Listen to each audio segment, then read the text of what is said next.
A continuación, grandes y pequeñas historias de la historia. Clasificación A.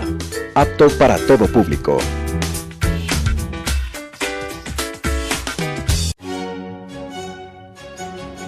La historia está hecha de lo que unos quisieran olvidar y lo que otros no pueden olvidar. Es tarea del historiador averiguar el porqué de lo uno y de lo otro. Carlos Freile la asume en Telesucesos. Con ustedes, grandes y pequeñas historias de la historia.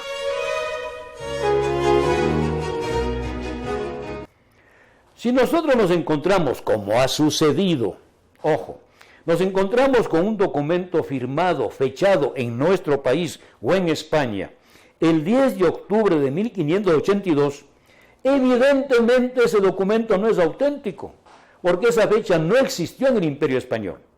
Si ustedes ven ese documento en un archivo inglés, ahí sí. En un archivo ruso, ahí también. Pero en el mundo hispánico, que incluía Portugal, esa fecha no existió, el 10 de octubre de 1582.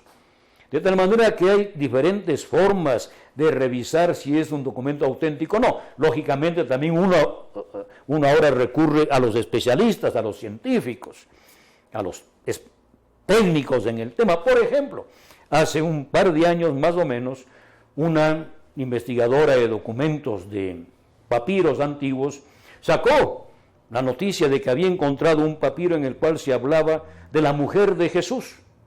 Gran escándalo en los medios internacionales, los periódicos, la televisión. La misma investigadora hace pocos meses reconoció que ese documento era falso. No era auténtico. Se puede conocer eso analizando primero el soporte, el papiro, el pergamino, el papel en el cual está escrito. Pero no es eso suficiente, porque a veces se puede conseguir un papel de la época, un papiro de la época, y sobre ello escribir. Y luego se analiza la tinta. Se analiza también la gramática, la sintaxis, el vocabulario del documento. Voy a poner un ejemplo. Y ahora no voy a decir nombres porque no quiero de ninguna manera ir contra el honor de algunas personas y su buena fe. Hubo un documento falsificado de tiempo de la independencia. El papel, posiblemente, según un especialista, fabricado 10 años después de la muerte de la persona que lo habría escrito. Eso ya es una señal científica, porque el papel tiene también una serie de características que al especialista le dicen fue hecho este papel en tal año o en tal otro. De tal manera que nosotros no podemos equivocarnos. Pero además, en este documento que se presume es de la independencia, la persona que escribe le dice a la otra, a la cual manda una carta, que estando lejos revive las vivencias de cuando pasaron juntos. Perdóneme, señor, la palabra vivencia fue inventada por José Ortega y Gasset en el siglo XX. Una persona que presuntamente escribía en 1830 o en 1825 no podía usar la palabra vivencias. Así de simple. Por eso nosotros podemos saber si el documento es auténtico o no. Hay otras formas también. Otro ejemplo de nuestra cultura. Hace aproximadamente 20 años, si no recuerdo mal, en un periódico de nuestra ciudad salió un recuadro. Ese recuadro reproducía, según la información del periódico, un documento que está en la Dirección Nacional de Derechos de Autor, o como se llamaba en esa época, como se llama hoy día. Según ese documento, la señora fulana de tal, en 1896, había inventado los helados de paila en Ibarra. Nosotros ahora vamos y vemos ese periódico. El periódico es auténtico, el periódico es verdadero. Ahí nos dice que en la Dirección Nacional de registro de la propiedad, etcétera, de propiedad intelectual. Hay otro documento en el que se atribuye la invención de los helados de paila a la señora fulana de tal. Nosotros vamos y encontramos ese documento. Es auténtico, pero lamentablemente no es verídico. Pasamos al segundo paso. Tenemos nosotros que demostrar que el documento es auténtico y segundo, que es verídico. ¿Y cómo sabemos nosotros que el documento sobre los helados de paila no es auténtico? Perdón, es auténtico pero no es verídico. Porque N documentos anteriores a 1896 nos dicen que en nuestro país se tomaban helados de paila. En Quito, por ejemplo, se habla de la heladería de la Negra Teresa, heredada por la Samba Teresa, su hija, muy popular en Quito, a mediados del siglo XIX. Revisamos otros documentos y nos encontramos con que los helados de paila ya se consumían antes, no solo lo que ahora es el Ecuador. Ustedes pueden investigar y ver que helados de paila se consumían en lo que ahora es Colombia, en la región del Cauca, en el siglo XVIII. Porque en esa época Cali, Popayán, Pasto pertenecían al reino de Quito. Eso nadie nos puede negar. Entonces, nosotros vamos a los archivos y estudiamos. ¿Este documento será auténtico? Primero. Segundo, ¿este documento será verídico? Puede haber muchos documentos que, como digo yo, pueden ser al mismo tiempo falsos, no son auténticos, y mentirosos. Por ejemplo, el que acabo de citar, ese fragmento sobre la esposa de Jesús, un papiro supuestamente antiguo que no es antiguo. Y así nosotros podríamos citar, por ejemplo, muchísimos documentos del siglo XIV, del siglo XV y el XVI, son de esos siglos, pero son falsos. ¿Por qué? Porque están tratando de engañar a la persona que lee. En el siglo XIX, un famoso investigador sobre la brujería medieval, Jensen, leyó una serie de documentos publicados por un señor en Francia, un señor Etienne de la Motte Langlon, con respuestas de un famoso jurista de fines de la Edad Media, comienzo del Renacimiento, Bartolo de Sassoferrato, sobre la cacería de brujas, sobre las brujas. Y el señor, este señor, publicó toda una serie de volúmenes sobre cacería de brujas medievales que hoy día ningún historiador acepta, porque lamentablemente este historiador alemán se basó en documentos falsificados por el señor francés. No solamente falsificó eso, también falsificó otras cosas. Otro ejemplo más contemporáneo.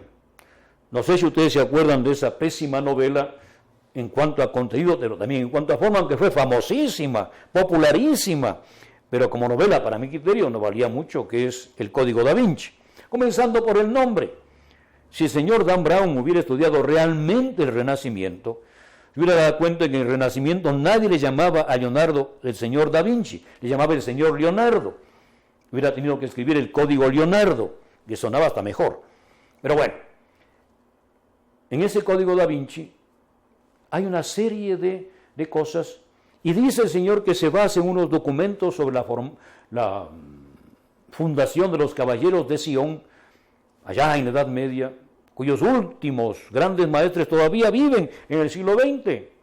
Y resulta que los documentos en los cuales se basaba el señor Dan Brown sobre la fundación de los caballeros de Sion, asociación que nunca existió, ojo, esos documentos habían sido introducidos de manera fraudulenta en los archivos nacionales de Francia, y eso más, estaban escritos a máquina y en francés moderno. En eso se basa para la novela, por eso es novela, ¿no? En fin, nosotros podríamos dar mucha mayor cantidad de datos sobre este tema de los documentos auténticos y verídicos. ¿Cómo hacer también? Cotejar varios documentos, unos con otros, varias copias del mismo documento, las variantes. Tenemos el documento A, está así, el documento B está así. Por ejemplo, nosotros tenemos dentro de nuestra historia el famoso documento escrito de Simón Bolívar, el delirio sobre el Chimborazo.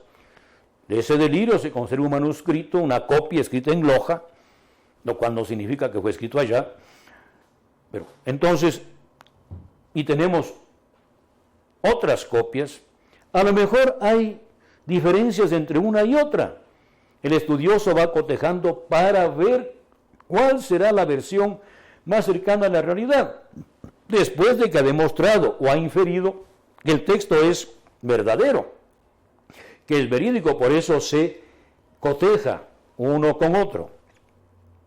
Por esta razón, cuando se hace estudios sobre documentos controversiales, se trata de encontrar todas las copias que se pueda. Me estaba olvidando también de otras falsificaciones interesantes. Hace algunos años, aproximadamente unos 25 años más o menos, en Quito se vendían papeles que se atribuían a Simón Bolívar y Antonio José de Sucre. Alguna persona se había robado de algún archivo papeles en blanco de la época.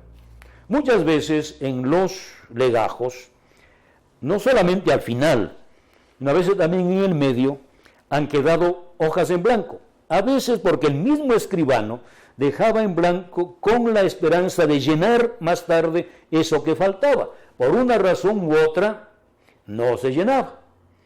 A veces también quedaban al fondo papeles en blanco y alguna persona robó de algún archivo, no sabemos de cuál, papeles auténticos de 1810, 20 por ahí. Y teniendo delante manuscritos o copias de manuscritos, fotos de manuscritos de Bolívar y de Sucre, escribía y firmaba. Lógicamente escribía con una tinta que imitaba la tinta de esa época con el color actual. No es tan difícil hacerlo. Los especialistas, lógicamente, decían, muy bien, este papel realmente es de tiempo de Sucre. Sí, es de Sucre, pero el documento es falso, la tinta es moderna. Y un grafólogo experto podía decir, este texto no es de Sucre. Porque a veces también se hacía esto.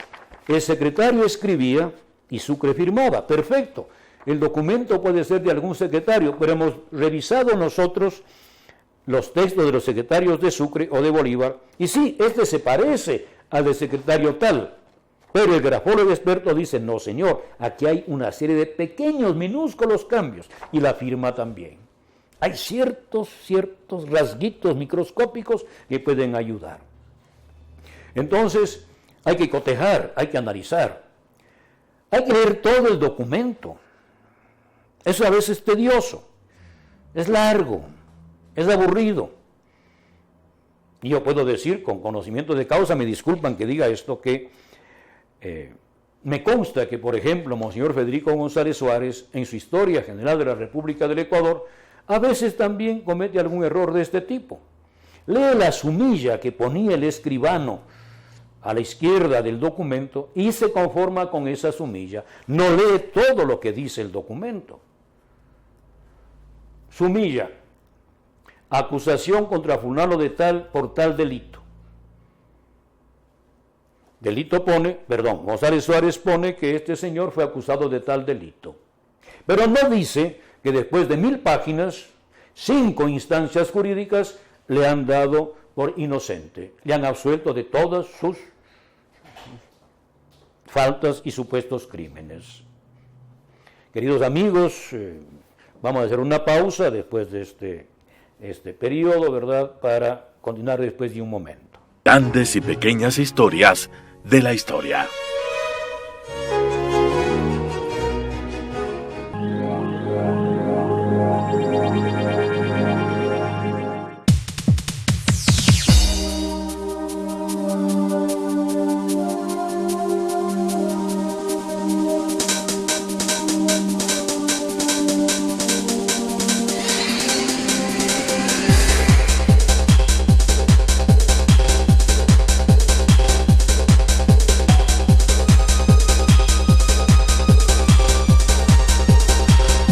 Telesucesos por Quequito TV.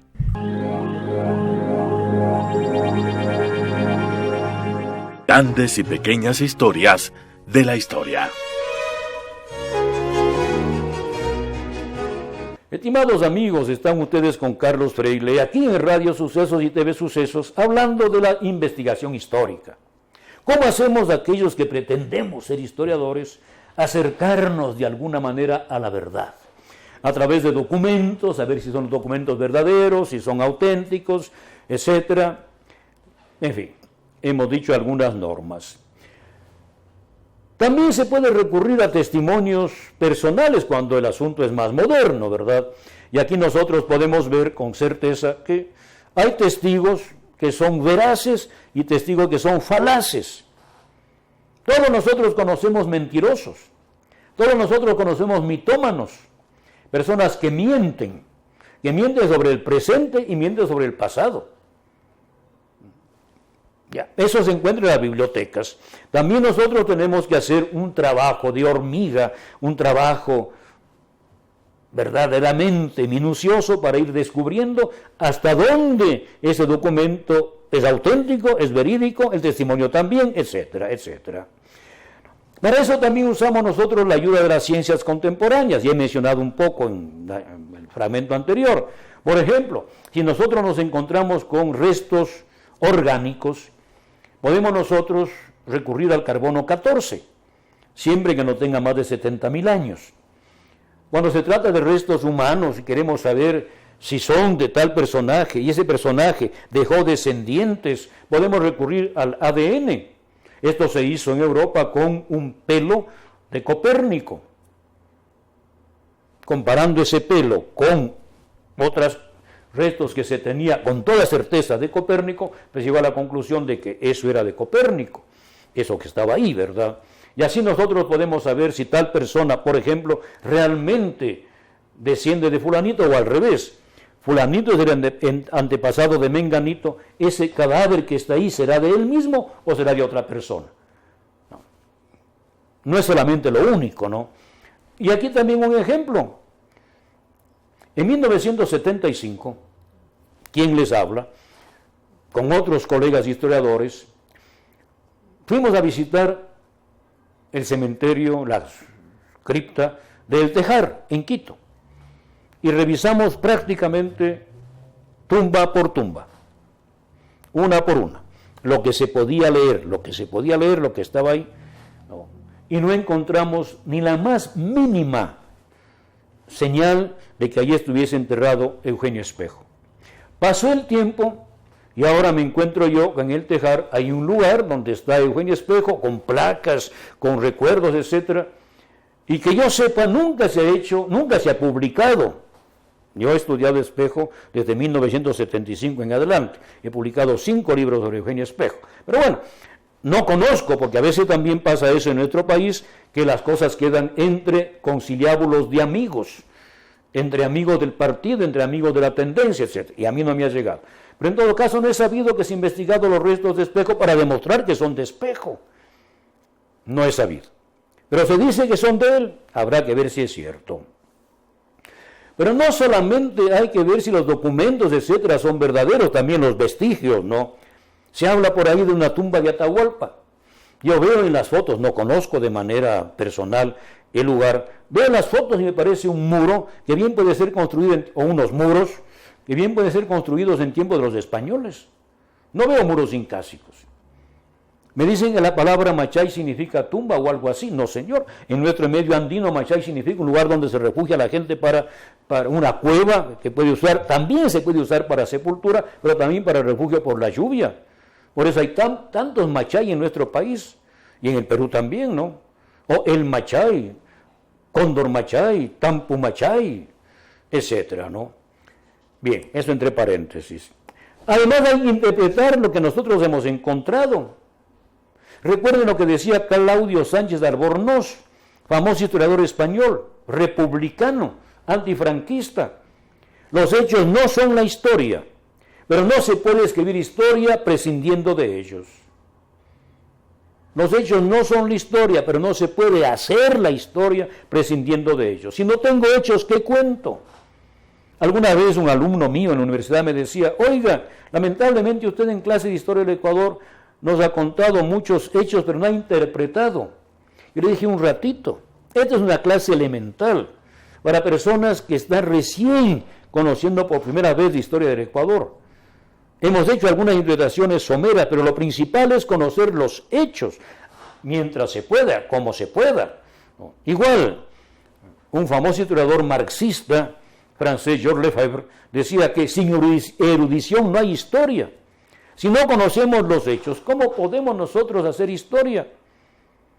Un historiador ecuatoriano, Juan Mayhuasca, que trabaja en Canadá, si no recuerdo mal, o trabajaba, no sé si ya se jubiló, cuando vino al Ecuador hace bastantes años decía que nuestros estudiantes jóvenes de historia saben mucha teoría, está muy bien, pero no saben historia del Ecuador, porque se han pasado la vida leyendo a los teóricos, construyendo un edificio de teoría en la cabeza. Entonces, claro que hay que ir a los hechos, después ir a las teorías explicativas. Y aquí viene un poco también el problema del historiador. El historiador tiene una visión del pasado. Y en esta visión del pasado hay mucho de elemento subjetivo. Esto es real.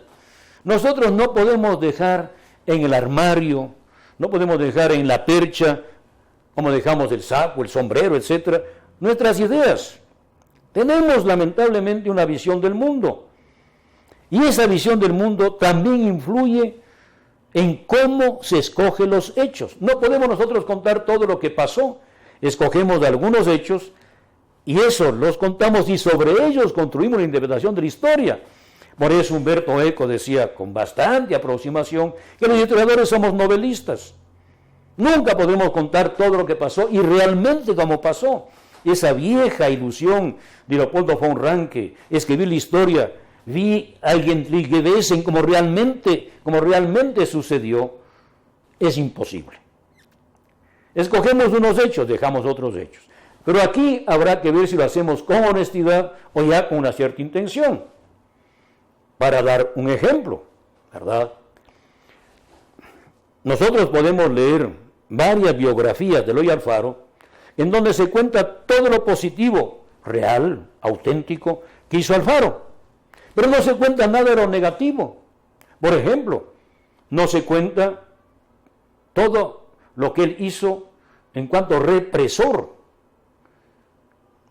Las faltas contra la libertad de expresión, de pensamiento, de prensa, no se cuentan. Se cuenta solo una parte y lo otro no. Entonces se está presentando una visión equivocada del pasado, una visión falsa del pasado. Igual podría ser al revés, que solo cuento lo negativo.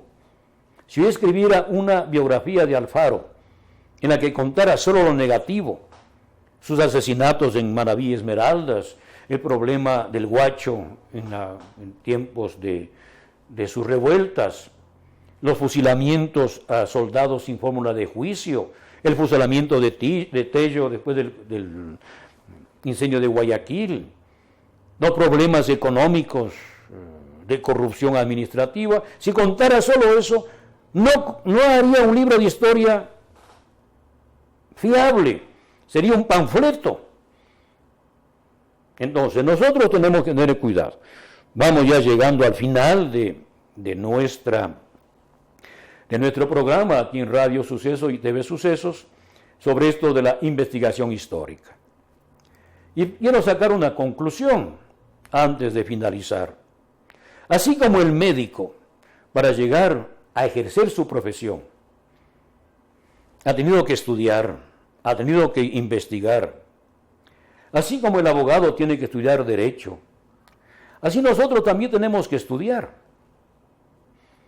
Y si no hemos estudiado una carrera de manera completa, exacta, y hemos hecho solamente algunos cursos de historia por aquí, por allá, en otros países de América, en Europa, etc., y no tenemos el doctorado en historia, después hemos ido descubriendo los métodos a través de la práctica. 50 años de práctica, más la teoría estudiada, más cierta técnica estudiada, nos llevan a ciertos resultados. No podemos nosotros improvisar. Queridos amigos, me despido, no se olvide, ha estado usted con Carlos Freile en su programa Grandes y Pequeñas Historias de la Historia, TV Sucesos y Radio Sucesos. La historia está hecha de lo que unos quisieran olvidar y lo que otros no pueden olvidar. Es tarea del historiador averiguar el porqué de lo uno y de lo otro. Carlos Freile la asume en Telesucesos, Grandes y Pequeñas Historias de la Historia.